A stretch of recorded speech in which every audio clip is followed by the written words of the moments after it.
Hello दोस्तों, कैसे हैं आप। आज की वीडियो में हम जानेंगे प्रत्याहार कैसे बनता है। तो चलिए आगे बढ़ते हैं। प्रत्याहार महेश्वर सूत्रों के आधार पर विभिन्न प्रत्याहारों का निर्माण किया जा सकता है। प्रत्याहार दो वर्णों से बनता है, जैसे अच, इक, यड़, अल, हल इत्यादि। इन प्रत्याहारों में आदि वर्ण से लेकर अंतिम वर्ण के मध्य आने वाले सभी वर्णों की गणना की जाती है। प्रत्याहार के अंतर्गत आदि वर्ण तो परिगणित होता ही है, किंतु अंतिम वर्ण को छोड़ दिया जाता है। समझने के लिए कुछ प्रत्याहार आगे दिए जा रहे हैं, तो चलिए हम उदाहरणों के द्वारा देखते हैं कि प्रत्याहार कैसे बनते हैं। कुछ प्रत्याहारों के उदाहरण से यथा दिया हुआ है, जैसे कि अच। यहाँ अच प्रत्याहार में अ, ई, उ, री, री, ए, ओ, ए, औ। यहाँ प्रत्याहार के आदि वर्ण अ का परिगणन किया गया है तथा अंतिम वर्ण च को छोड़ दिया गया है। मतलब आरंभ का वर्ण ले के, लेकिन अंतिम में जो इत संज्ञक वर्ण होता है, जिसमें हलंत लगे होते हैं, वह इत संज्ञक होता है और उसका अंत होता है, तो उसे हम प्रत्याहार में नहीं लेते। यहाँ पे जैसे हल प्रत्याहार, 5वें सूत्र के प्रथम वर्ण ह को से लेकर 14वें सूत्र के अंतिम वर्ण ल के मध्य आने वाले सभी वर्णों को हम इसमें लेते हैं। और हल में सारे व्यंजन आते हैं। तो देखते हैं इसमें कौन कौन से वर्ण हैं। ह, य, व, र, ल, य, म, अंग, न, झ, भ, य,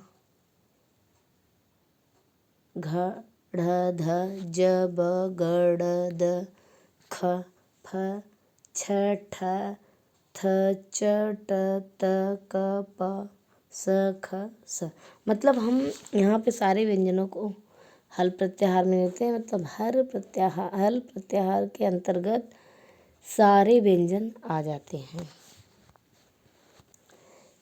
उसी तरह से जैसे हल प्रत्याहार बना, उसी तरह से इक प्रत्याहार भी है। इक प्रत्याहार में प्रथम सूत्र के द्वितीय वर्ण ई से लेकर द्वितीय सूत्र के अंतिम वर्ण क के मध्य आने वाले सभी वर्ण, जैसे ई, उ, री, री, ये 4 वर्ण इसके अंतर्गत आते हैं। अक प्रत्याहार में आते हैं प्रथम सूत्र के प्रथम वर्ण से लेकर द्वितीय सूत्र के अंतिम वर्ण क के मध्य आने वाले सभी वर्ण, जैसे अ, ई, उ, री, री। तो इसमें कितने 5 वर्ण आए। झल प्रत्याहार में अष्टम सूत्र के प्रथम वर्ण झ से लेकर 14वें सूत्र के अंतिम वर्ण ल के मध्य आने वाले सभी वर्णों को हम झल प्रत्याहार में लेते हैं। तो झल प्रत्याहार में हम देखते हैं कौन कौन से वर्ण आए। झ, भ, घ, ढ, ध, ज, ब, ग, ड़, द, ख, फ, छ, ठ, थ, च, ट, त, क, प, स, ह। मतलब ये सारे वर्ण आते हैं झल प्रत्याहार के अंतर्गत। इसी तरह से यड़ प्रत्याहार भी बनता है, जैसे कि पंचम सूत्र के द्वितीय वर्ण य से लेकर षष्ठ सूत्र के अंतिम वर्ण ड़ के मध्य आने वाले सभी वर्ण य, र, ल, व।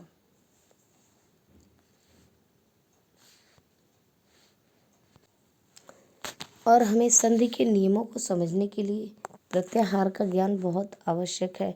यदि हम प्रत्याहार का ज्ञान नहीं जानेंगे संस्कृत में, तो संधि के नियमों को समझने में हमें बहुत समस्या होगी। इसलिए संधि को पढ़ने से पहले हमें प्रत्याहारों के बारे में जानना आवश्यक है।